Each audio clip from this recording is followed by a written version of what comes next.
I'm Maria Menounos, and you're tuned in to AfterBuzz TV, the ESPN of TV talk. Now, let the buzz begin. Ladies and gentlemen, welcome to the Dave After Show here on TV. Ladies and gentlemen, welcome to the Dave After Show here on AfterBuzz TV. This is the comfort of our own home edition as we all sit shelter in place during Corona, but we're not going to miss the chance to talk about our favorite show on FX right now. Of course, that's Dave, and I'm going to start by introducing our very special guest. We're joined by Taylor Misiak. You guys watching on the YouTube video can see, of course, she plays Allie on the show.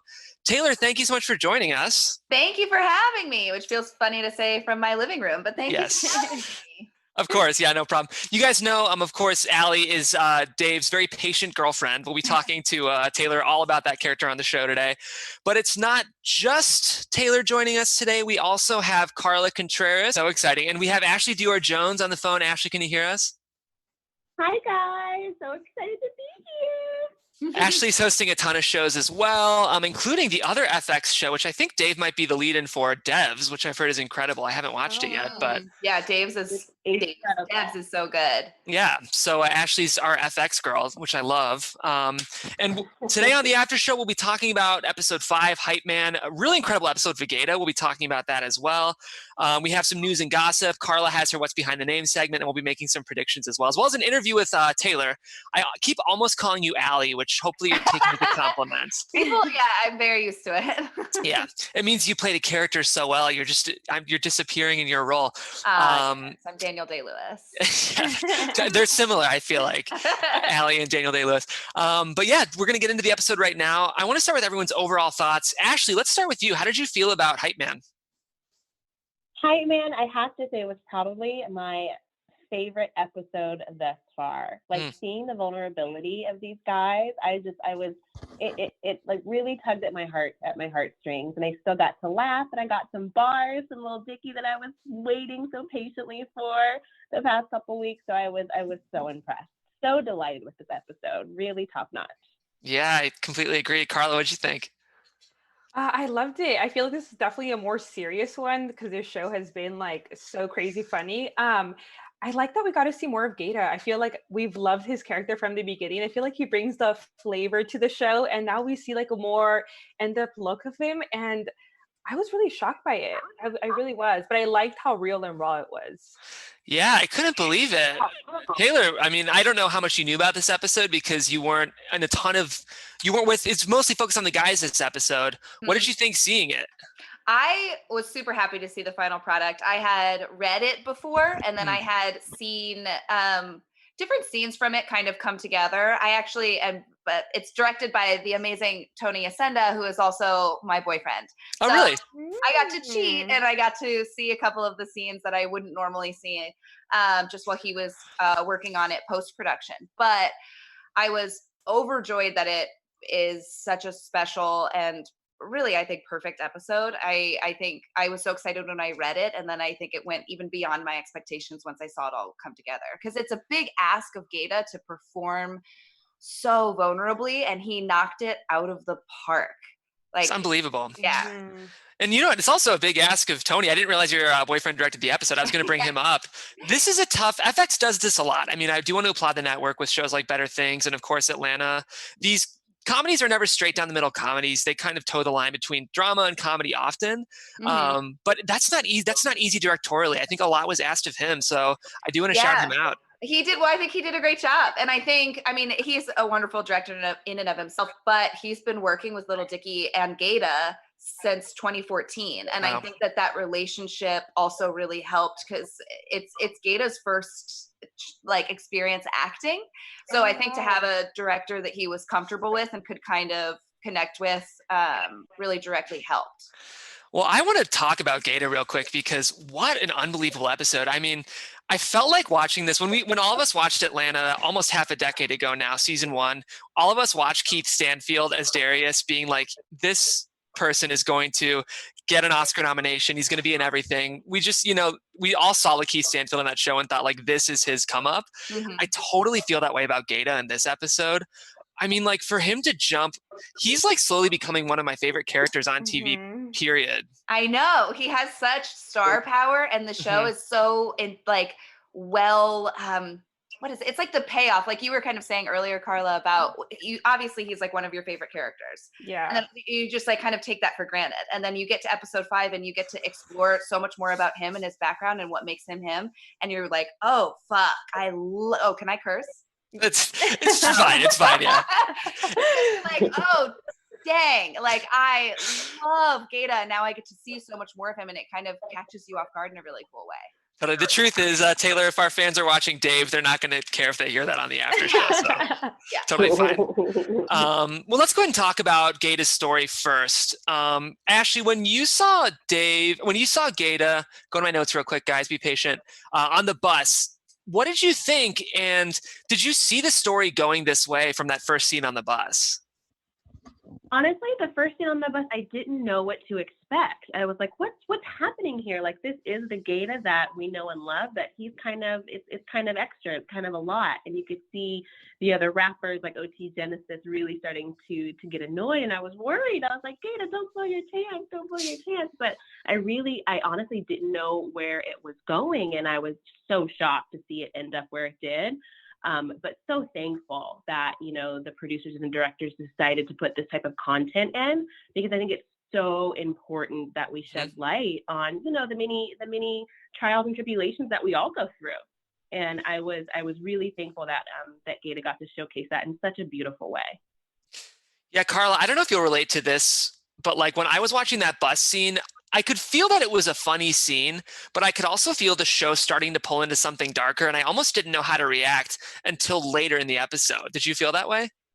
I agree. I feel like I had totally mixed feelings because, well, from what we've seen so far of Gata, you see this happy, like really hype man in just every, I feel like part of the show. So I feel like it went from really happy to dark kind of fast, but I do kind of like, I feel like what mental health is, like you see a lot of people who just are normal, happy people and they're really, really struggling. And then I like that he went completely vulnerable at the end. So I feel like this episode just went through so many highs and lows. It was done so beautifully. I loved every second of it. Did Tony at all speak about the challenge of sort of navigating, especially not only the bus scene, but then the scene in the store and then the hospital? Did he talk about having to navigate those lines in a comedy show, Taylor? It's interesting because they did invite a lot of play on set, and that's what it feels like when you're dealing with a funny scene. But that's also what they did with a lot of the more dramatic stuff. And I know that Tony really created an environment where Gata was able to take his time to get to a certain place and was able to ad lib on certain lines, but then like Tony and the other actors in the scene also have to kind of steer him back and make sure they get some of the stuff that's like on the page. So I know that was like part of the process. There was only a couple times I like came on set during those scenes to visit and just like watch the magic happen. But I know from the way that he spoke about it and the way that the rest of the crew talked about it, it was like just really special moments that kind of shut everybody up when Gata would hit those scenes that you're seeing in the final product. Like everybody on set was like not breathing and kind of just witnessing it. And I do think that getting there took some finesse, but that relationship that they had and Gata's willingness and passion to do it and get there is really all it takes, I mean, I totally cried. I don't know if any of you, the rest of you guys did. Yeah, Totally. it's and you're like, am I crying at Dave? Yeah. My wife, we're in quarantine right now. She's sitting over here. She's looking at me like, what are you doing? And I was like, it's this FX show. She's like, is that the little Dicky show? Why are you crying? Yeah, it's unexpected. Yeah, it was incredible. Ashley, especially that hospital scene with his mom. How did you react to that scene? Oh, so that's when the tears came for me, Jeff. I mean, when the tears came for him and you saw that vulnerability in his eyes, and when he's like, Mom, why do they have me strapped to the bed? Like he really didn't understand what was happening. Oh, I could cry now just thinking about it. It was beautifully done. Beautifully done. Yeah, I really appreciate what this show is doing for like conceptions of masculinity. I feel like you look at a show on HBO like Girls, which I think really defines like what the modern woman is, and at the risk of sounding too like pretentious, I really feel like Dave is questioning and kind of exploring like what it means to be like an alpha male in a really interesting way. And all of these dudes don't fall into like neat stereotypes of the kind of guys we're usually seeing on TV. And the fact that like, I didn't think people were dying for stories about like different types of men right now, but I think the way Dave is doing it is like really interesting and kind of sensitively handled. Karla, what do you think? I agree. I feel like it's not like something we see too often, especially me being like Hispanic. Like the idea of what men are is like so hyper masculine, and it kind of like irritates me being like a modern woman. You know what I mean? So seeing it now kind of be made fun of in this show is amazing. I feel like everyone needs to get out of their head with this whole alpha male thing. Yeah. Did you guys have any discussions about like modern manhood? As you guys, probably not as much for Allie, but I guess his girlfriend. I don't know if that was ever something you thought about.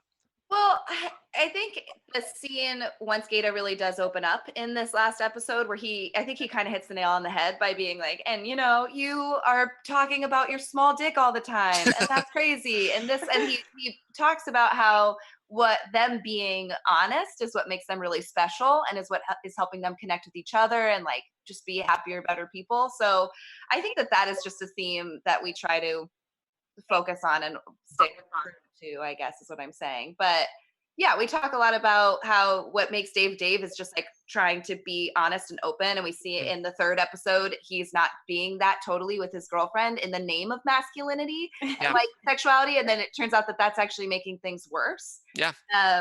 So yeah, those are kind of the bigger discussions we've had about it. It's a great point. We're definitely going to talk a little bit about episode 3 when we kind of do your spotlight, because I think it is thematically sort of similar of like honesty versus what society's expecting, particularly of men. I think it's interesting to see how the show is asking a lot of those questions. And I gotta say, I didn't expect it from Lil Dicky's scripted comedy to be so interested in conceptions of manhood. So we'll talk about that later when we talk about episode 3.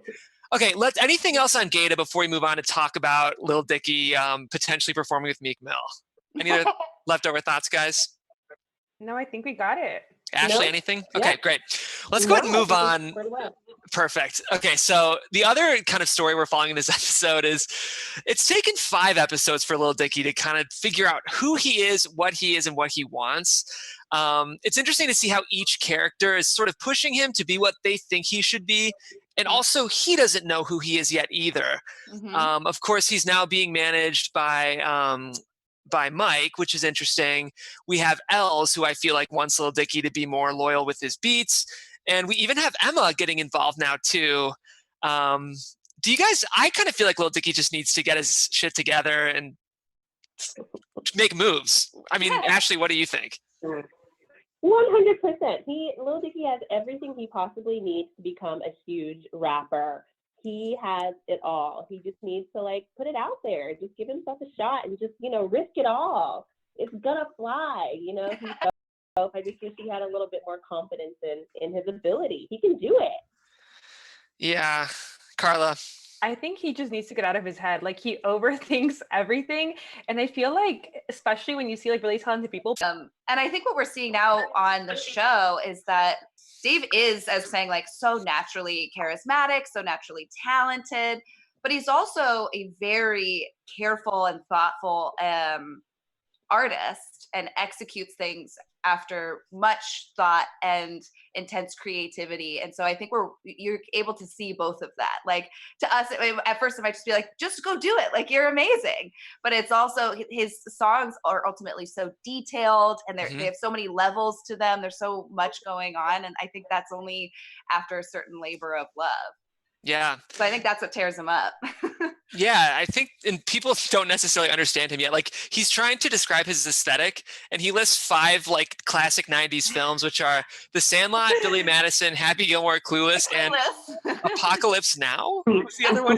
Did you guys catch that? Yeah, that was hilarious. There's so many gems in these scripts. It's like even the stuff. Like I know we moved on from Gata, but like the stuff that comes out of his mouth on this show is like, who is writing this? Who thinks of this? You know what Tony was telling me is that there's like a couple of lines, I think it's in this last episode, where Dave and Gata are on the phone and Gata says something like, well, does molasses drip on trees? Yeah. And Dave's like, I'm not familiar with that.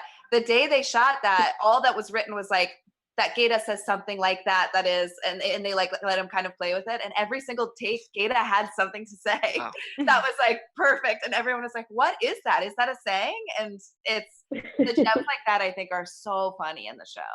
It's amazing. I mean, I'm just going to quickly jump back to Gata because I wanted to shout out this line. He says it's in the middle of this very emotional breakdown where he's opening up to his friends, and he says, sometimes I'm crazy and sometimes I'm lazy. And like, I love that. It was Isn't that such a beautiful summary of what he's experiencing? Totally. I was like, wait, Totally, like for the show to incorporate comedy and drama and like profoundness in that one moment was really, really moving. I just loved it. Yeah, it's so pithy too. It's like, oh, I guess that is it. You're describing so much in so few words. Yeah, totally. Karla, did you feel like Emma should have taken Dave's notes better about the Photoshop logo, or do you think she was fair to draw him a middle finger? He deserved the middle finger. I think she literally is working for free. I feel like she also knows what she's doing creatively, and he's sitting there thinking he knows what's best. It's like, let people do their job, and you don't also know what you're doing, so I don't think she can really go wrong here. Totally. Ashley, I think you were the one who predicted that the somebody suck me meme would come back, and it definitely did in this episode. I knew it. Yeah. I knew it would happen. I knew it would start to overshadow his real talent. And you could tell in his face that he was nervous when they made the meme that it could happen. And when it came to fruition, I was like, uh-oh, he's really got to bring it now. He's got to bring his A game so people will forget the somebody suck me. Totally. Well, I think that's about everything I have on the episode. Is there anything else that any of you wanted to cover before we move on to talk a little bit more to Taylor Misiak? No, I think that's good. No, I was just so thankful for this episode. It was really enlightening and heartwarming and funny and just so rich. And it just had so many great levels of art. And I was just so appreciative to be able to watch it. Like, really. I totally agree. I want to be careful. I feel like people will sometimes throw around words like saying this episode was important, but I really do feel like this was a very important episode of TV. I hope people see it, you know? Yeah, I'm so happy. I told everybody it was my favorite episode so far, and it was so cool to see the response today be so positive and loving, and that people are really engaging with it in a really cool way, and that Gata is getting all this love that he like totally deserves. It's really exciting. Well, speaking of important episodes and episodes that very much resonated and that I really liked, I do want to talk about episode 3. I feel like that's sort of like a similarly issues-based episode. Of course, you guys remember this is the episode that really vulnerably explores Allie and Lil Dicky's sexual relationship. Allie or Taylor, what did you think when you first got that script at the table read? Oh man, it was a hoot. It was very nerve-wracking because I was like, I knew just from, I mean, when I was first cast, the only thing that had even been written was the pilot. But in the pilot, we have that argument with Dave about the tweet just got head. And I know Dave, I know the tone of the show. I was like, there's probably going to be some like kind of heavy adult, mature, maybe sexual things. And it was like, oh, there's not some, it's an entire episode dedicated to that. But I was super excited to realize that it was not for nothing, that it was to ultimately culminate in a really special kind of message about vulnerability and honesty and communication with your partner. So as much as I was like kind of nervous and a little weirded out by how much sex there was in it that I was being asked of me specifically, I was also just very down because I was like, oh, this is worthwhile and juicy and exciting, and this is the kind of stuff you want to do. Yeah, I'm sure like as an actress you were excited. I mean, even that storyline we don't really see explored too often on TV. Like that's a really interesting opportunity for you as an actress. Yeah, I was trying to describe it obviously to my family because that's what you got to do when you're an actor and you're about to be naked on national TV. But I was trying to kind of have comparisons. I was like, don't worry, it's not like super sexy Game of Thrones lascivious like softcore porn. It's kind of like Sex in the City, like awkward sex, but it's more meaningful than that because it's more realistic. I was like trying to find something that it can compare to, and I really don't even know if there is that yet. I think it's kind of its own thing. I think so too. I haven't seen really anything like I think Lena Dunham did it a bit in Girls, but even the way this show explored it was different. I think what I appreciate about the episode was it sort of flipped the insecure. Usually, when we see these stories on TV, the insecure half of the relationship is the female, and I love that this show's exploring that men and women can feel very sexually insecure. Yeah, and that the starting point can just be like very vanilla, normal sex. I think like as a plot and different things that we've seen, whether it's Girls is a great comparison. Like these shows that deal with sex, there's like a theme that comes up, and that's why it's exciting. Or he asked me to do this weird thing, or whatever. And this is just like a regular couple, been dating for a while, having regular sex, and that's still something that needs to be talked about and kind of like explored. Definitely. So Karla and Ashley, we love Allie. We also think she's a little too patient with Dave. I don't want to speak for you other two, but do you feel like we're good? I don't know how much you can say, but is Allie going to push back at all? Because I sometimes feel like she's treating him better than he's treating her. Interesting. Yeah, I think we do get to see a little bit more into their relationship in terms of their communication and them getting to spend some more time together, just the two of them later on in the season. And I think that showcases a little bit more of why Allie loves Dave. And it also kind of reveals some like cracks in the foundation, as every relationship has. But we do get to see more of Dave be a boyfriend to Allie, which I think will help explain a little bit. But I think that in episode 3 and in 4 and 5, we get to see moments of like they're just like really cool friends. Who, like there's couples that are just like that are just like best buds who also hook up, and I think that that's kind of their relationship, and like that's what Dave lends himself to, being in a relationship like that. And I think Allie is just also that person. It's kind of unexpected because she is a little more normal than him, for lack of a better word. But yeah, we see a little bit more of the relationship, if that's what you're asking. Okay, great. I like that. Carla or Ash, do you guys have any questions about Allie? Ooh. I appreciate Allie so much, just because I think she's such a great girlfriend to Dave. I think she sees like the light in him, and I love that she's always so supportive and just like right there beside him, like ride or die. Like I'm a big Allie fan for sure. I want to be that kind of girlfriend. That's exactly what I was thinking. I feel like what I love about Allie so much is the fact that like she takes him for exactly who he is. And I feel like people really miss the mark in relationships in that sense. Like they're with someone, then they try to change them into who they think their partner should be, as opposed to Allie, who just takes him as he is, embraces him for his strengths and weaknesses, and lets him be whoever he wants to be. And that's what we all want in life. Yeah, that's what I like to hear you guys say that, because it's fun it's like obviously wonderful now to be in a world where the world is getting to see Allie and the show. But we talked about while working on it that it was important that they have a real love between them, and that it is based in them just like having this kind of mutual respect, and they have a lot of fun together. But as a device in the show, that Allie would help in those moments where Dave is being a little outlandish and bizarre, or kind of like the weird Larry David person who is rubbing people the wrong way, that Allie is always there to be a kind of touchstone of like, no, this guy is really lovable and he's a really good guy. She's not crazy. She's got a good head on her shoulders and she loves him. So that can help us remember why we love him. I love that. So Taylor, I was reading before Dave, you had done some work with Lil Dicky. Did you guys know each other before the show? So we knew each other before the show because I worked on his music video Pillow Talking with him in 2016, a long time ago, or it feels like a long time ago. And that was really cool because it was a dream come true. I was a Lil Dicky fan. I like saw the audition and I was like, this is fine. And then once I got it and I was over the moon, when we were working on the actual music video, he was like, oh, I want to do a television show about my life. And like, now look at us. But yeah, so that was a really positive experience, and I loved Pillow Talking, and I was really proud of it. And then we stayed in touch and we're friends. And then once the pilot got picked up by FX, I like came into audition, but with a lot of other girls. And I'd like to think I would have auditioned anyway. Yeah. Because I had known the casting director is brilliant, and I had worked with her before.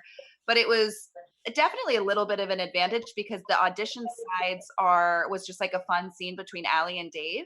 And as you can imagine, Dave is like a little weird. I think he's a singular sensation. I love Dave. But I think, and all the auditions were with him in person, every single audition, which is absolutely unheard of. Like you would normally read with just the casting director, and then they would do callbacks with Dave. He was in every single audition. They auditioned over 100 girls. And so I think that might have been off-putting to some people coming in being like, oh, he's right here. And then he also is like kind of weird.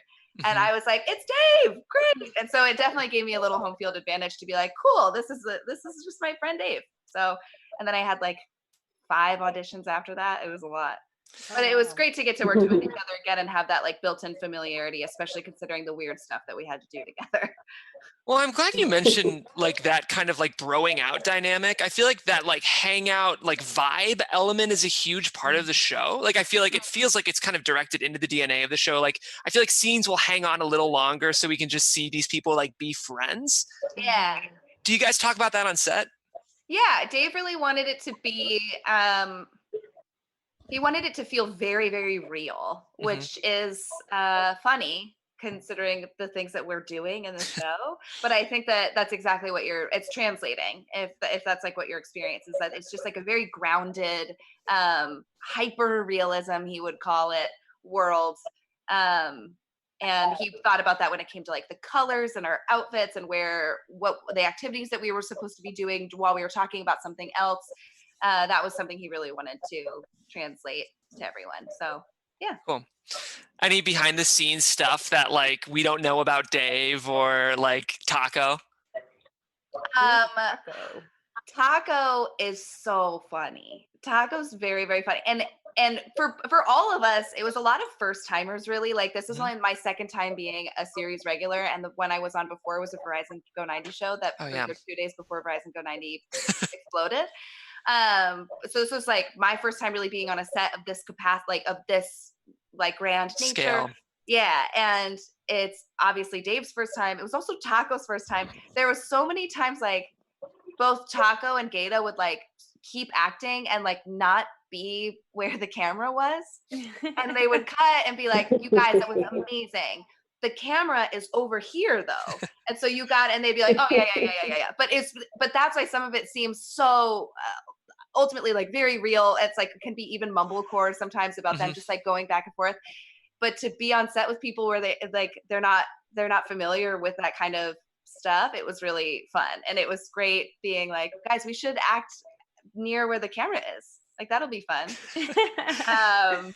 And everybody was just so funny at riffing. Like there would be days they would just be like, well, we finished, what's written a little early. So if you guys want to do it again and just play around. And everybody was so down and they would make me laugh a lot. I'm so happy that Allie gets to laugh at stuff. Like so many of the laughs are really just me. I don't know if that's like a bad actor thing to say. It was such a gift that I didn't have to be like the girl who didn't think things were funny, because I wouldn't have been able to do it. Yeah, I think we're all over like the like lame girlfriend character. Yeah. For sure. Yeah, definitely. Well, I think we could move on unless Karla or Ashley, any last questions for Taylor before we go on to our segment? I don't know. I'm good. No, just thank you so much for taking time out of your day to chat with us. We really appreciate it. Hey, really busy day. I really had to clear my schedule for this. No, thank you guys for having me. This is super fun. That's one last question I have for you. What are some of the amazing shows you're binging right now? Thank you for asking. Obviously, I've watched The Tiger King. Of course, yes. Unreal. I regret watching it so fast. Watch The Tiger King. I'm a really big reality TV person. I'm watching like all of the Real Housewives. I am trying to get through Love is Blind because everybody's so good and I'm having a tough time. And your girl watches too much reality TV. So I'm like trying to push my way through that. And then what else am I watching? My boyfriend and I started a list of like, because we keep sitting down and being like, what should we watch? And then just talking in circles. So we did write down a list of movies that we want to watch. We're making our way through. We're watching a lot of Harry Potter. Oh, nice. Love it. Okay, so did you watch The Bachelor? Oh, yes, I watched The Bachelor. Oh, and how can I forget 90 Day Fiancé? The current 90 Day Fiancé is the best one. And that says a lot because it's the perfect show. I watched The Bachelor. Why? How did you feel about that finale with Barb? live dangerously close to where Barb lives, and I thought so many times about egging her house. Oh my.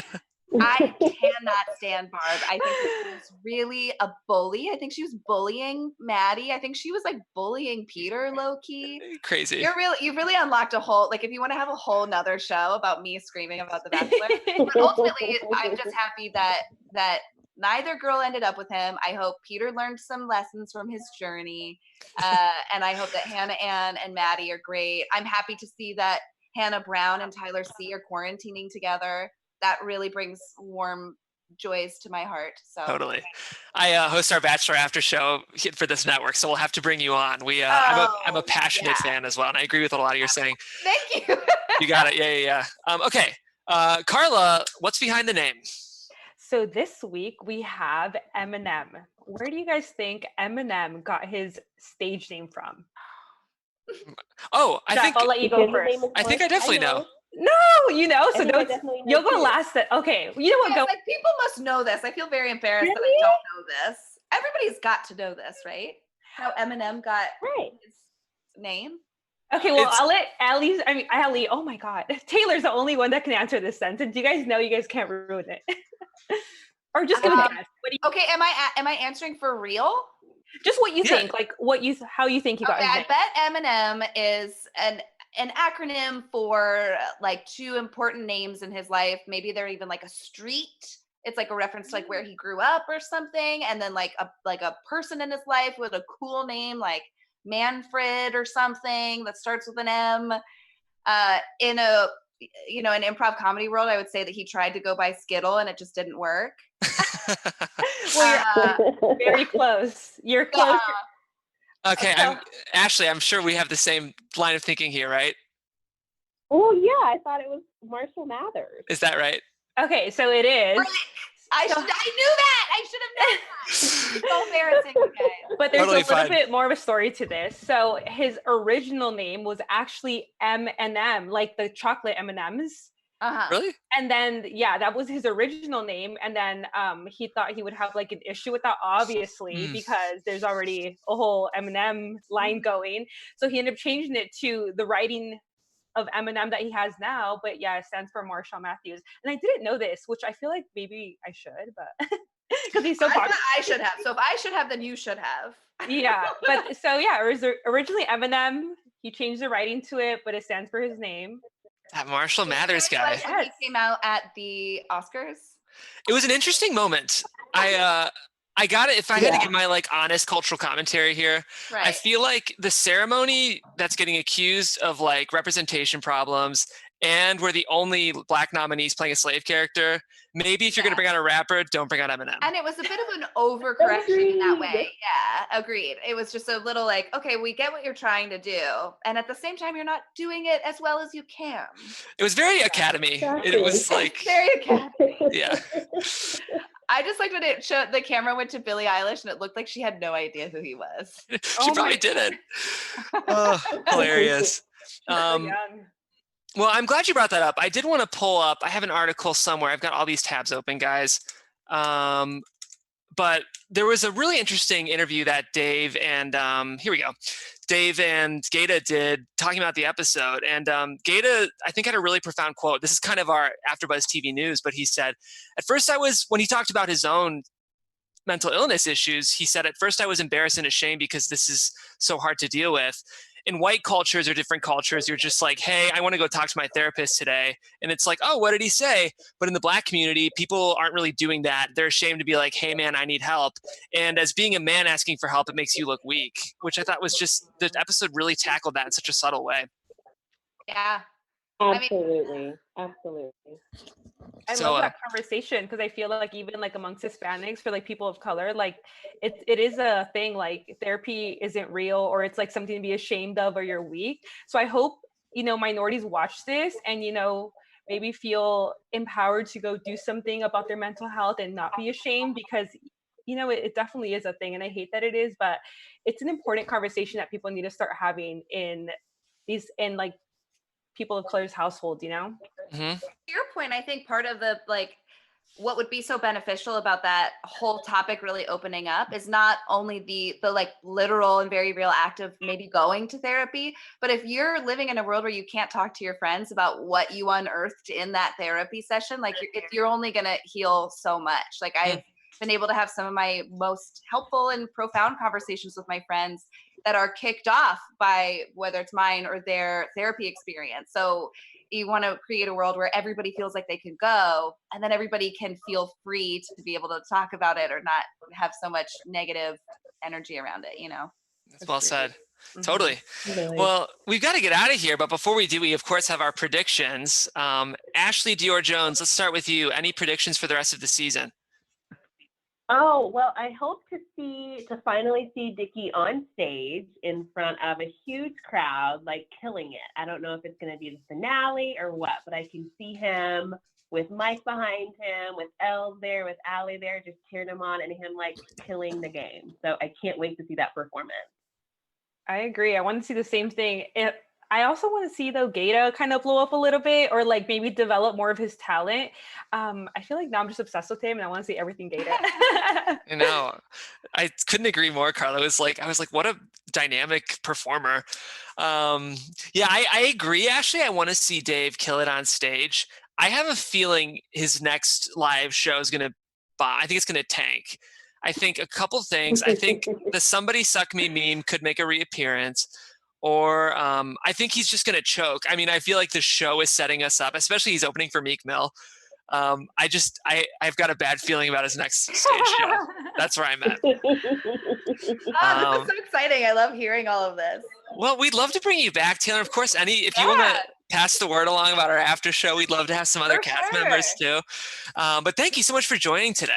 Thank you guys so much for having me. This was like so fun, and to hear how you guys are like digesting it and loving it and like thinking about it. I love it. It's so cool. Well, good. Thanks so much. Have you heard anything about season 2? No, I mean, I don't even know if we would have by now if the world was normal. Right. And I think because of everything that's going on, everything has stopped. But yeah, so no, I don't know yet. Cross your fingers. We will, and we'll keep tweeting about it and pushing FX because we're loving the show. Yay! That makes me so happy. Yay.